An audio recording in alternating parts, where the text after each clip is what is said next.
Japan is, obviously a big part of how gaming came to be, here in America and everything like that. Whenever the Japanese release a game, there's so many people who want the import. I know a lot of gamers are really obsessed with Japan and everything. They want to go, they like the culture, everything like that. And not so much my kind of style, but it'd be nice to see, nice to visit, nice to experience. They just craft their games so well into, it's masterful at times. I think it starts in Japan. And we just have FPSs and action games, and they don't really measure up sometimes to some Japanese games. Pretty much started the gaming market. I mean, we had kind of something here, but it was just a lot of the mainstays. We Mario, Samus, and I mean America's starting to get into the market because we got no, that's not even true because a lot of our mainstay characters for American companies are in companies like Ubisoft, like Assassin's Creed that's up in Montreal. Japan, the majority of games they put out are role-playing games, which are probably my favorite genre of them. They are a lot more in touch with homosexuals in games. They have games specifically based around male and female dating. I think that they got a lot different fan base than American gamers, but it's still fun. I enjoy playing stuff. But no, I remember I was playing this one game, horrible homosexual stereotype. It was Enchanted Arms. Have you guys played that? Yeah. Yeah, do you remember Mikado? Yeah. He was the alternate personality too, wasn't he? That took 5 minutes to figure out.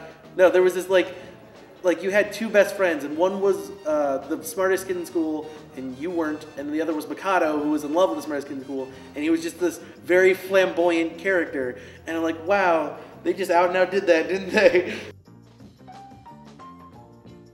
Bienvenidos a paisanos, a Super Awesome Show.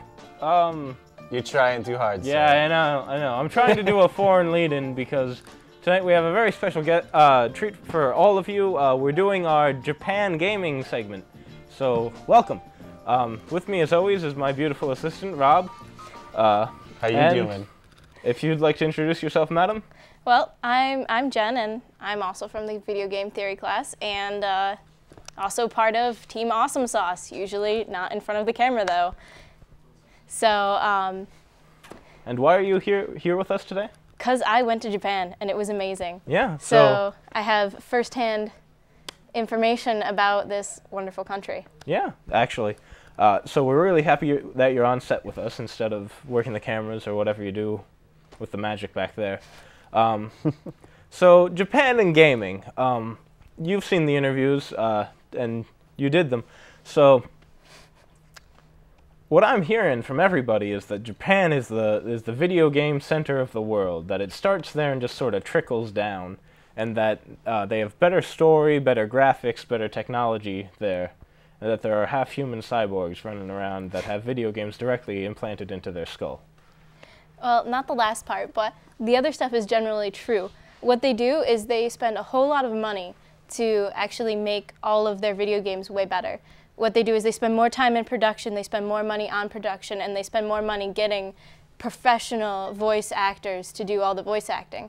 But the consequence to that is that the costs of video games over there are outrageous. Like, a new copy of Final Fantasy XIII would go for like $150. Just the regular copy, because we have price controls here. So, is that $150 like Monopoly money, Japan people, or no, like like $150? $150 US. Wow. Roughly. That is astounding. Now, what's the cost of that? What? Over here. What's the overall cause of that? So the overall cause of that is them purchasing really amazing voice actors to play the parts, and like other stuff like extra production and all that. Like when we get the game, it's basically trickled down from them, and what we do with it is we just translate it and then get voice actors of our own. So it starts out being a way cheaper process, but also why it takes like 6 months to a year. For us, it's about half that, right? Yeah, we also have price controls. Like all new games have to come out at $69.99 is the most for a new game.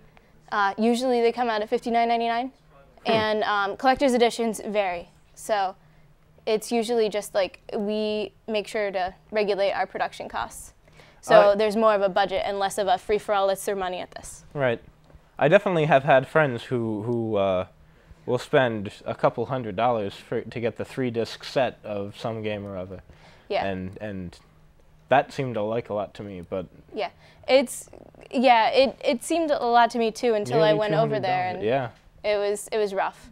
Now I've been to Japan. I've seen their arcades, and their arcades are amazing. What can you tell us about your personal experience? Oh my God, their arcades are nuts. People are allowed to smoke in them. They're like, everybody is so hardcore about it. They're just so intense. And there was this one guy who was even smoking a cigarette, had a beer in the, or no, he had a bottle in a brown paper bag. So the hobo arcade guy. And he was just feeding it 100 yen coins, which is $1. Wow, that Freaking is. Blew all of his money there. I swear, he must have. Like between booze and video games, and then you even get these cool cards from like Club Sega gives you a card that keeps track of all of your wins, losses, and ties. So it's like a regular Also, Dave and Buster's over there. Yeah, yeah. Well, it's like 10 floors. 10 floors of video games. So, like we only made it up to the 6th floor before the smoke choked us out, and we had to go back to the beginning. All right, it's different. Let's get back to the cultural center that is Japan. They have a drastically different sort of background as compared to the Judeo-Christian values that we have. How do you think that affects the video games? I think they're less religious bias. Like, I mean, there are games with a lot of religious undertones, but I don't think they're as beat you in the face as some of the American games that we get.